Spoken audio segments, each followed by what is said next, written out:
Puji Tuhan, kita jumpa lagi pada ibadah saat ini. Masih semangat? Kita harus tetap semangat. Apa kabar saudara? Haleluya. Berkat Tuhan buat saya luar biasa.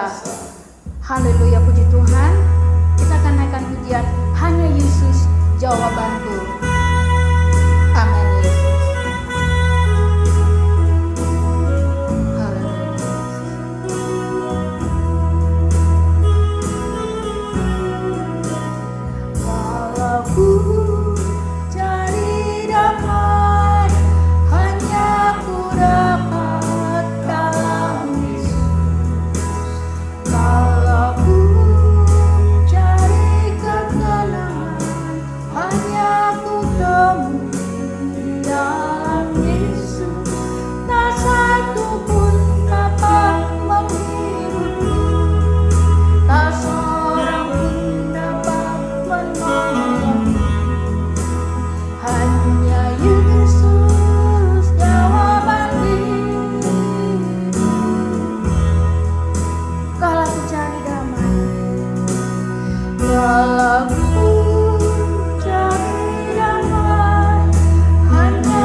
semua orang kesulitan, semua orang mengalami kesusahan, ketegangan, kebingungan, dan mungkin ada yang merasa putus asa.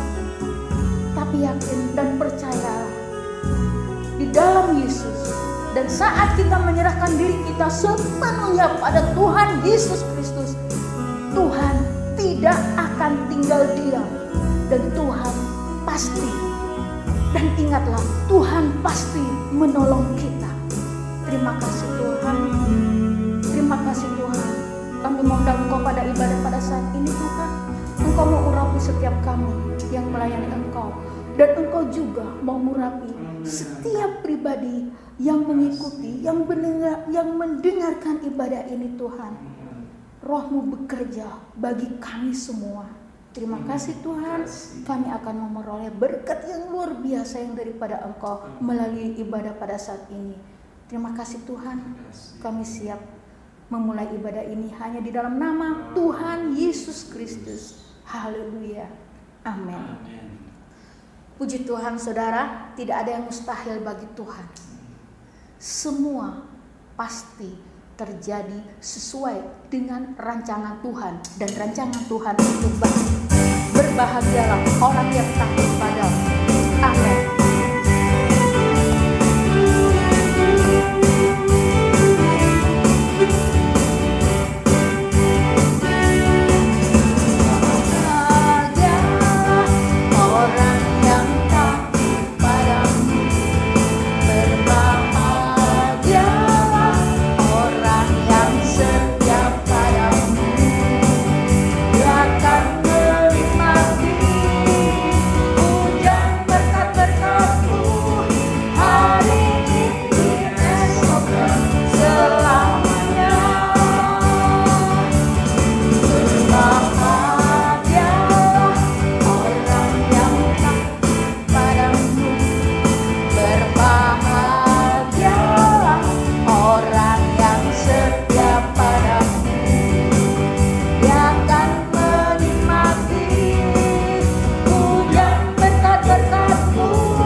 kunci kehidupan anak-anak Tuhan, memiliki iman yang teguh dan berusaha beriman, beriman, dan terus beriman. Terima kasih. Sebentar kita akan mendengarkan Tuhan, firman Tuhan.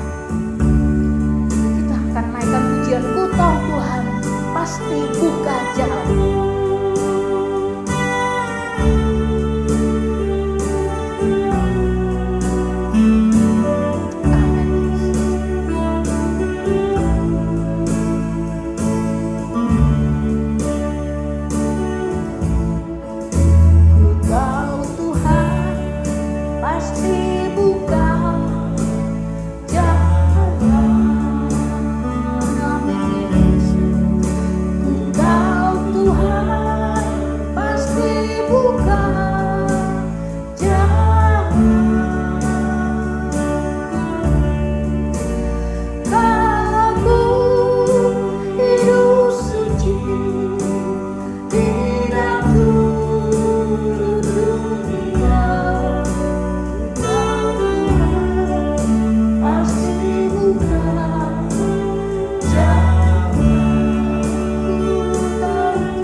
Kepastian, jaminan dari Tuhan.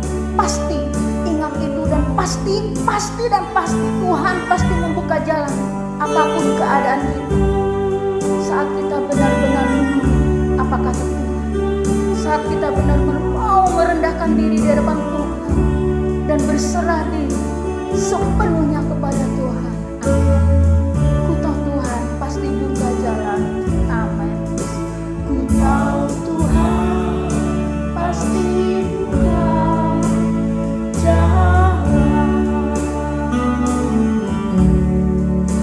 Ku tahu Tuhan pasti buka jalan. Yesus, kalau ku hidup suci tidak dunia.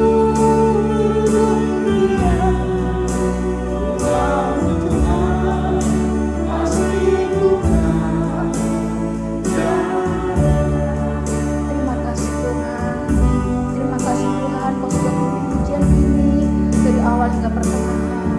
Kalau sebentar hamba-Mu akan mendengar, akan memberitakan firman Tuhan, biarlah senantiasa Engkau mengurapi hamba-Mu Tuhan, dan biarlah firman ini ya Tuhan benar-benar mengena di hati kami, di hati setiap anak-anak-Mu. Terima kasih Tuhan, firman-Mu adalah ya dan amin, dan firman-Mu juga jawaban hidup kami. Terima kasih banyak Tuhan, hanya di dalam nama Tuhan Yesus Kristus kami sambut firman-Mu. Haleluya, amin. Terima kasih, tetap semangat, selamat mendengarkan firman Tuhan.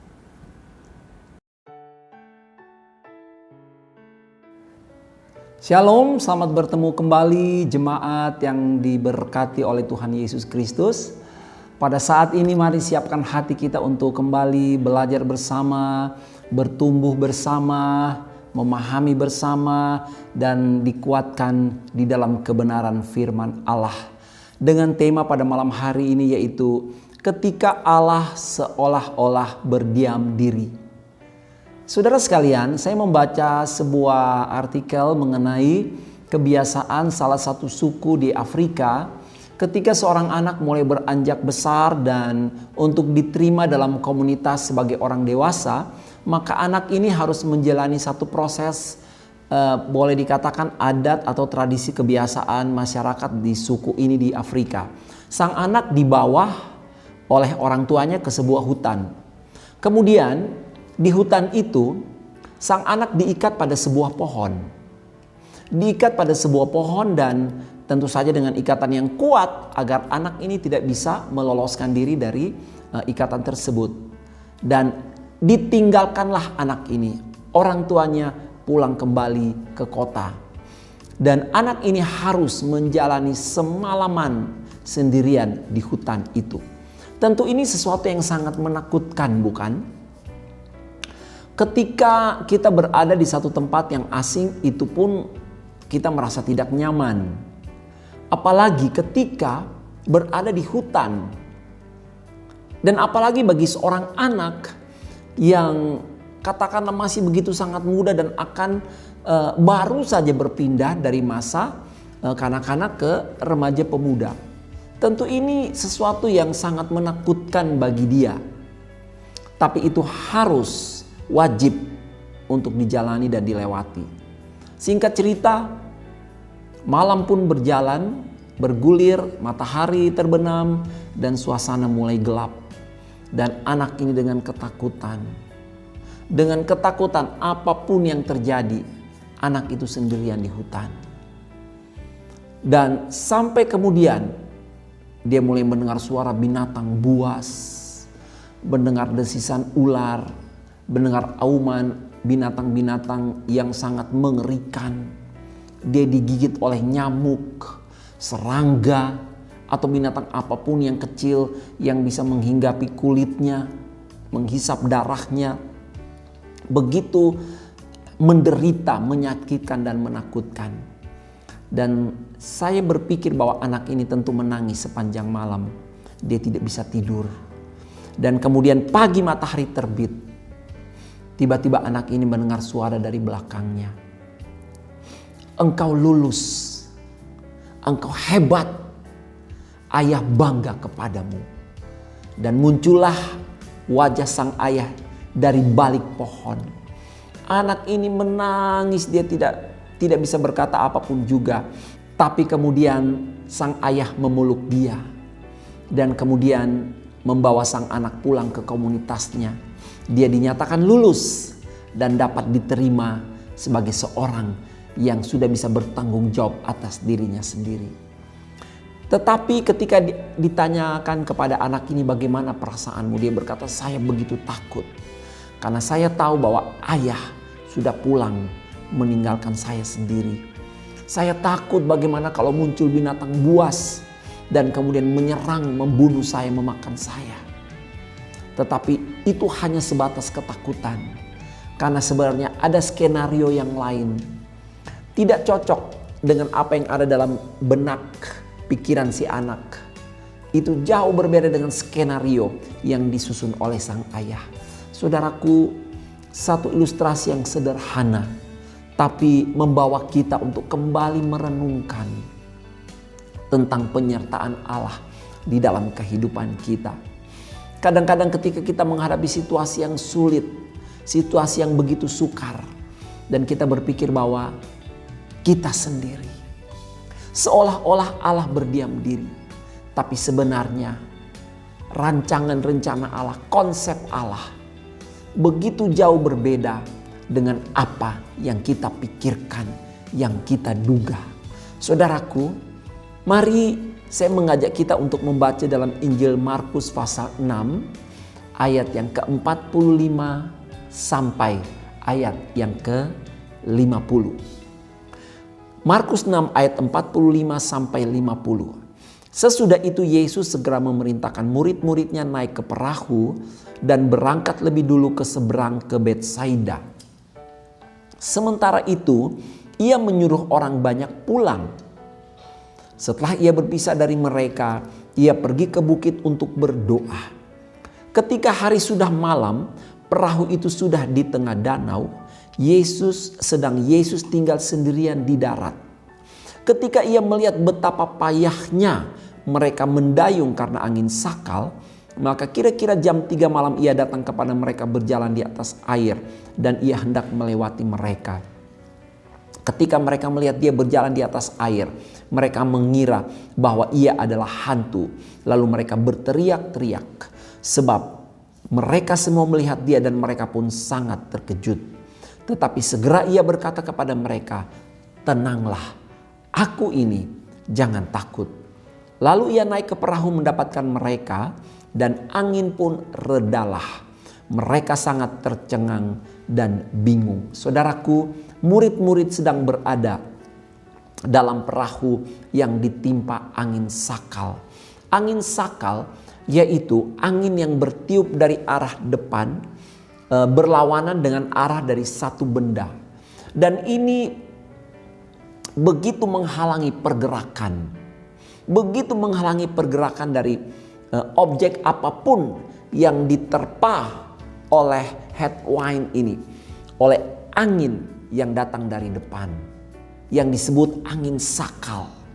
Saudara sekalian, kita akan belajar pada poin yang pertama, yaitu ketika Allah nampak berdiam diri, ia sedang melatih murid-murid untuk memiliki keberanian. Ketika Allah seolah-olah tidak melakukan apapun juga, ketika seolah-olah pertolongan Tuhan belum kita alami, maka pada masa itulah kita sedang melewati proses di mana Allah sedang melatih kita untuk memiliki keberanian. Saudara lihat di sini bahwa murid-murid mereka menghadapi angin sakal. Mereka begitu payah mendayung sehingga berjam-jam mereka harus melewati angin sakal itu. Dikatakan di sini sejak sore mereka mendayung perahu itu. Sejak sore sampai jam 3 malam. Diperkirakan kurang lebih 10 jam. Rentang waktu 10 jam harus mereka hadapi. Mereka berjuang melawan angin sakal. Saudara-saudara, 10 jam Yesus berdiam diri tidak melakukan apapun juga. Dia melihat dari sore sampai jam 3 murid-murid masih ada di danau dengan tujuan ke Betsaida. Tapi mereka tidak dapat bergerak, mereka begitu payah mendayung. Segenap kekuatan, kemampuan mereka sudah bekerja sama dengan baik, tetapi energi tenaga mereka terkuras habis. Mereka tidak bisa melangkah bersama, mereka tidak bisa maju karena angin begitu keras menerpa mereka. Dan selama kurang lebih 10 jam tadi saya katakan, dari sore sampai jam 3 malam, Yesus tidak melakukan apa saja. Apa yang Yesus lakukan tidak ada. Yesus hanya melihat mereka. Yesus membiarkan mereka kepayahan. Kita dapat menyimpulkan bahwa Yesus lihat pergumulan mereka. Yesus melihat susah payah mereka mendayung, tetapi Yesus tidak melakukan apapun juga. Saudara sekalian, Yesus biarkan mereka kepayahan. Yesus biarkan mereka terbawa dengan situasi, kondisi yang ada pada saat itu. Mungkin ada di antara mereka mulai ketakutan, mereka cemas, mereka gelisah. Tetapi Yesus tidak melakukan apapun juga. Tetapi saya mau bawa saudara kepada satu fakta, satu kenyataan bahwa Yesus membiarkan mereka kepayahan dan ketakutan. Tetapi lewat ayat yang sudah kita baca, mereka, para murid, tetap berada di dalam pengawasan Yesus. Amin. Amin. Yesus melihat mereka. Di dalam ayat yang ke-48, ketika ia melihat betapa payahnya mereka mendayung karena angin sakal. Jadi saudara lihat di sini bahwa Yesus kurang lebih 10 jam, katakanlah seperti itu, Yesus tidak melakukan apapun. Justru apa yang Yesus lakukan? Yesus hanya melihat mereka. Dengan kemahakuasaannya dia dapat melihat mereka dari jauh. Betapa payahnya mereka mendayung. Yesus ngerti, bahkan dia tahu obrolan-obrolan dari murid-murid yang ada di atas perahu itu. Mungkin Petrus berkata, ayo dayung lebih kuat lagi. Mungkin Yudas Iskariot berkata, mana sih Tuhan kok gak datang-datang menolong kita, kita udah payah ini. Mungkin Yohanes berkata, udah sabar, udah stop ribut, ayo kita dayung. Yang lain ada berkata, aduh saya udah capek dari sore loh. Ini udah mau pagi, jam 3 malam udah mau pagi. Kita masih ada di sini. Karena angin yang begitu kencang, mereka basah, mereka letih, mereka capek, mereka dipenuhi dengan ketakutan, kecemasan. Yesus lihat saudara-saudara. Apa menurut saudara Yesus tidak tahu? Yesus tahu. Yesus paham, Yesus mengerti. Ada masa-masa di mana dalam perjalanan hidup kita, Tuhan lihat, Tuhan tahu. Tapi seolah-olah Tuhan berdiam diri, tidak melakukan apapun juga. Saudara-saudara, ketika Allah seolah-olah berdiam diri, maka yang pertama ingat, Yesus melatih kita untuk memiliki keberanian. Amin. Yesus ada. Yesus tahu. Dia tahu, dia paham, dia sangat mengerti keadaan kita.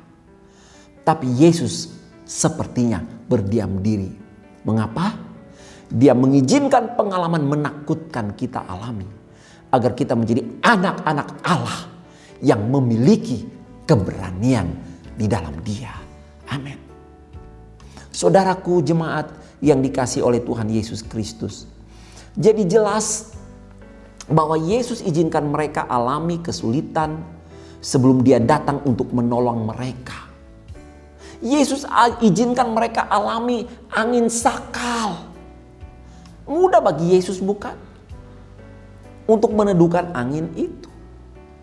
Bahkan dari tempat di mana Yesus sedang ada di atas bukit, ketika Dia berkata di situ, hai danau, hai angin, tenang diam. Angin pasti akan diam. Berapa kilometer pun murid-murid ada di sana. Firman yang diucapkan Yesus, apapun yang Allah sampaikan, itu sanggup berkuasa dan itu pasti akan terjadi. Bisa saja, bukan? Bisa. Saat dimana, detik dimana Allah berfirman, itu pasti akan terjadi. Tapi Allah izinkan itu terjadi. Yesus lihat bagaimana mereka mendayung. Seperti saudara sedang melihat kamera dan melihat saya. Begitu Yesus melihat dengan sangat jelas keadaan murid-muridnya. Tapi memang Dia sengaja, Dia berdiam diri saudara sekalian. Agar murid-murid belajar untuk berani dan mampu mengatasi rasa takut. Sebab apa yang mereka takutkan itu sesungguhnya tidak berkuasa sedikit pun atas mereka. Karena hidup mereka ada di dalam tangan Tuhan. Amin. Saudara sekalian, ini yang terjadi. Yesus melihat. Tapi selama kurang lebih 10 jam, sekali lagi saya katakan, Yesus tidak melakukan apapun juga. Dia membiarkan mereka mengalami proses, melewati proses tahapan. Segala sesuatu, kepayahan, ketakutan, ancaman, keletihan, kesusahan. Dia izinkan itu terjadi saudara-saudara. Agar murid-muridnya, agar kita orang-orang percaya kuat di dalam Dia. Amin. Saudaraku, beranilah. Iblis menebar roh ketakutan. Tetapi Tuhan mau kita menjadi berani di dalam Dia. Mari kita baca 2 Timotius 1 ayat yang ke-7. 2 Timotius 1 ayat yang ke-7. Sebab Allah memberikan kepada kita bukan roh ketakutan, melainkan roh yang membangkitkan kekuatan, kasih dan ketertiban. Kita katakan amin. Bukan roh ketakutan. Allah memberikan kepada kita, Allah melengkapi kita. Bukan roh ketakutan saudara-saudara. Tapi roh yang membangkitkan kekuatan, kasih dan ketertiban. Itulah keberanian untuk menghadapi dan menjalani segala pergumulan hidup yang ada hari-hari ini. Saudaraku, saya teringat kisah Yairus. Ketika anaknya sakit, dia datang kepada Yesus. Guru, tolong anakku sakit. Dia meminta dengan begitu amat sangat. Dan Yesus berkata, baik, mari kita pergi ke rumahmu. Tapi di tengah perjalanan mereka terhalang oleh perempuan yang sakit pendarahan 12 tahun. Setiap orang punya waktu untuk dilawat oleh Tuhan. Oleh karenanya, Jangan takut. Jangan putus asa. Jangan bersungut-sungut. Saling menyalahkan situasi, menyalahkan siapapun juga. Bahkan menyalahkan Tuhan. Tidak. Setiap orang punya waktu. Timing Allah itu ada bagi setiap orang untuk dilawat, ditolong. Itu pasti. Immanuel menyertai kita. Dia bekerja dan beracara dengan waktunya. Ketika Yesus berjalan dengan Yairus, di tengah jalan berhentilah karena perempuan sakit pendarahan. Singkat cerita, obrolan-obrolannya memakan waktu dan sebagainya. Hanya perempuan itu sembuh dari sakit pendarahan selama 12 tahun. Mujizat terjadi ketika dia menjamah Yesus. Dan kemudian Yesus berjalan dengan Yairus. Yairus, mari kita berjalan. Tapi sebenarnya Yesus sudah tahu bahwa sesuatu telah terjadi. Yairus tidak tahu. Yesus tahu bahwa anak Yairus sudah meninggal. Dalam Markus 5 ayat 35. Ketika Yesus masih berbicara, datanglah orang dari keluarga kepala rumah ibadat itu dan berkata, anakmu sudah mati. Apa perlunya lagi engkau menyusah-nyusahkan guru? Satu berita yang memukul Yairus. Yairus tidak siap menerima berita anaknya mati. Dia belum siap menerima kenyataan. Harusnya Yesus tahu dong bahwa anaknya sudah sekarat, anaknya sudah kritis. Tapi Yesus membiarkan segala sesuatu berjalan sebagaimana harus berjalan. Yesus izinkan waktu mengalir terus. Yesus tahu bahwa anak Yairus sakit. Dan itu adalah masa-masa yang sangat menentukan hidup atau matinya. Tetapi bersama dengan Yesus, Yairus dibawa untuk melewati waktu-waktu sebagaimana harus dilewati bersama dengan Tuhan. Saudara sekalian, tentu Yairus cemas. Aduh, kok belum selesai. Yesus ngomong, aduh kok ngomong lagi. Yesus bicara dengan perempuan ini dalam hati Yairus. Aduh sudah mandek. Yang penting perempuan ini udah sembuh. Ayo sekarang pergi ke anakku. Cepat sebelum terlambat. Itu dalam pikiran Yairus. Tapi Yesus terus melakukan apa yang harus Yesus lakukan. Saudara sekalian, ketika Yesus masih berbicara, maka datanglah berita anak Yairus sudah mati. Tapi saudara lihat apa yang Yesus katakan dalam ayat 6 Markus 5 ayat 36. Tapi Yesus tidak menghiraukan perkataan mereka dan berkata kepada kepala rumah ibadat, jangan takut, percaya saja. Jangan takut, percaya saja. Saudara sekalian, coba saudara lihat di akhir daripada kisah perikop ini dalam ayat 41, dipegangnya tangan anak itu, katanya talitakum, berarti hai anak aku berkata kepadamu bangunlah. Ayat 42, seketika itu juga anak itu bangkit berdiri berjalan. Umurnya sudah 12 tahun. Saudaraku, kurang lebih umur anak saya Zeo 12 tahun. Saudara lihat, anak ini alami mujizat kebangkitan. Saudara yang diberkati oleh Tuhan, ketika Allah nampak seolah-olah berdiam diri, Allah punya skenario yang besar dan sempurna bagi setiap umat ketebusannya. Bagi saudara dan saya, bagi orang-orang yang mengasihi dia dan dikasihi olehnya. Coba kalau Yairus tidak melawan rasa takutnya, apa yang terjadi saudara-saudara? Apakah mungkin anaknya bangkit? Mungkin saudara bertanya, berpikir. Kalau Yairus terus hidup dalam ketakutan, aduh terlambat. Yairus pasti akan tinggalkan Yesus, dia pulang. Dan ketika dia tinggalkan Yesus, dia pulang, yang dia temukan adalah jenazah. Tetapi Yesus berkata kepada Yairus, dia camkan kepada Yairus, ingat baik-baik, perhatikan baik-baik. Jangan takut, percaya saja. Kalau Yairus takut, tentu percayanya hilang. Dan ini menghambat pekerjaan Allah bagi keluarganya, bagi Yairus, khususnya bagi anak tercinta. Saudara jemaat yang dikasih oleh Tuhan, hari-hari ini manusia mati karena ketakutan. Benar itu. Baru-baru keluarga saya Tuhan izinkan saudara sekalian didera penyakit COVID-19. Mereka menjadi penyintas COVID-19. Dan mereka bersaksi, ketika ketakutan itu datang menyergap, kekhawatiran, maka kondisi itu menjadi begitu menurun. Tapi ketika mereka berjuang untuk mempercayai firman, Mereka mencari-cari mengingat-ingat firman Allah, karena ketika mereka sakit mereka sudah tidak bisa melakukan apapun juga. Bahkan untuk menyembah, beribadah itu begitu sulit karena nafas yang begitu sesak. Tetapi pada saat itu mereka berusaha untuk mengingat firman. Dan salah seorang kakak saya, dia mengingat firman Yeremia 29 ayat 11. Bukan masa depan, bukan rancangan yang penuh dengan kecelakaan, tapi hari depan penuh dengan pengharapan. Dia ingat itu dan imannya bangkit dan dia bisa tidur. Keponakan saya pun demikian. Mereka memperkatakan firman yang mereka ingat dan itu menumbuhkan iman. Dalam masa-masa ketika mereka sedang menderita penyakit COVID ini, saudara sekalian, itu iman dan ketakutan itu sedang berjuang menempati hati sang penderita. Iman dan ketakutan itu sama-sama sedang berusaha untuk menguasai seorang penderita. Dan Yesus berkata kepada Yairus, jangan takut, percaya saja. Kalau Yairus takut, tentu percayanya hilang. Dan keluarga saya yang menderita sakit COVID, mereka berjuang dengan iman, memperkatakan firman, terus memperkatakan firman, terus mengingat-ingat firman, membekali diri, menguatkan diri dengan firman, dengan janji-janji Allah, berusaha bangkit menguatkan iman mereka. Bukan hanya imun, tapi iman itu sangat menentukan, saudara sekalian.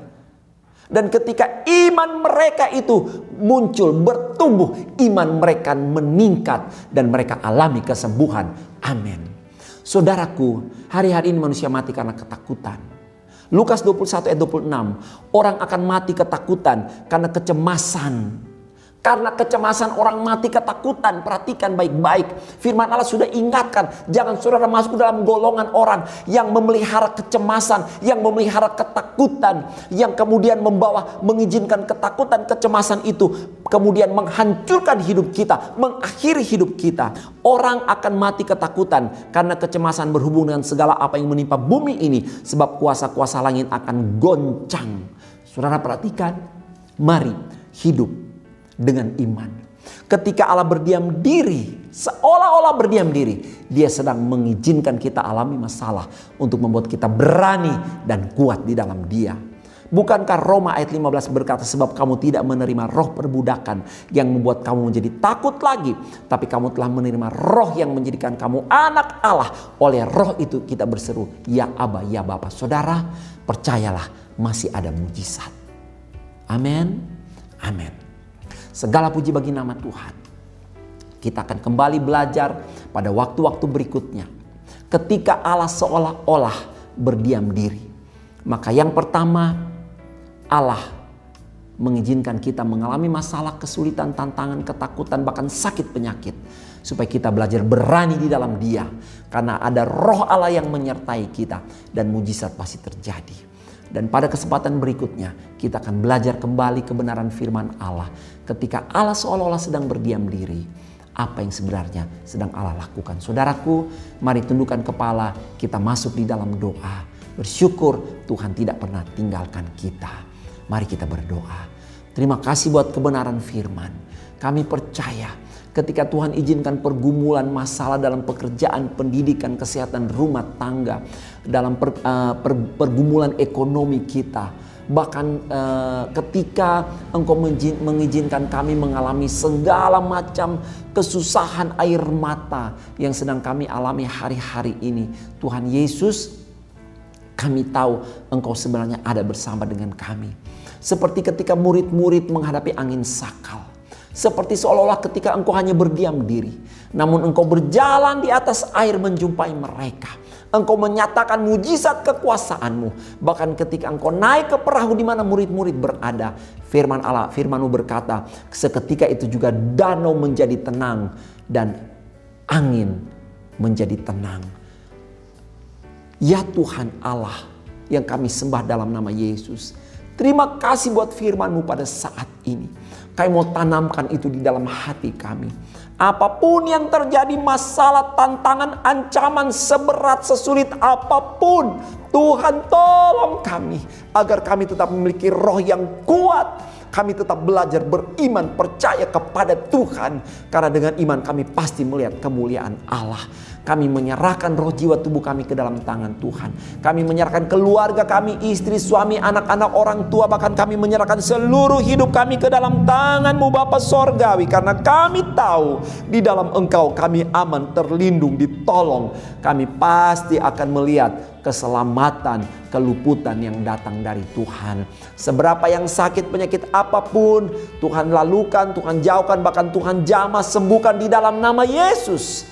Pagari hidup kami, seluruh sidang jemaat, keluarga orang percaya, jauhkan dari wabah virus corona. Kami berdoa di dalam nama Yesus, dilalukan, dihancurkan di dalam nama Yesus. Tuhan penolong, Tuhan tabib yang ajaib, dokter di atas segala dokter. Terima kasih, berkati Indonesia, berkati Bapak Presiden Joko Widodo, berkati jajaran Menteri Kabinet, para medis, dokter, perawat yang sedang berjuang di garis depan. Tuhan berkati, jaga, lindungi dalam nama Yesus. Berkati pekerjaan Tuhan di tempat ini, gembala, seluruh hamba-hamba Tuhan, seluruh aktivis pelayan sidang jemaat dari yang terkecil sampai yang tertua, diberkati, ditolong, dilawat oleh Tuhan. Terima kasih, saat ini yang lemah sudah kuat, yang susah sudah menerima penghiburan, yang sakit sudah dijamah menerima kesembuhan mujizat, yang di dalam masalah Tuhan sudah buka jalan, ada pertolongan, jalan keluar. Bahkan kami percaya kami akan mengalami dan menikmati mujizat-mujizat, pertolongan-pertolongan, kebesaran Allah yang maha besar itu. Kami pasti alami. Apapun yang Tuhan izinkan terjadi, itu mendatangkan kebaikan bagi kami. Terima kasih Tuhan. Kekasih Tuhan, terimalah berkat dari Allah Bapa, kasih sayang dari anaknya Yesus, persekutuan dalam kuat kuasa Roh Kudus, dalam berkat nama Tuhan Yesus Kristus. Kami sudah berdoa dan mengucap syukur. Haleluya. Sama-sama kita katakan amin. Shalom, Tuhan memberkati.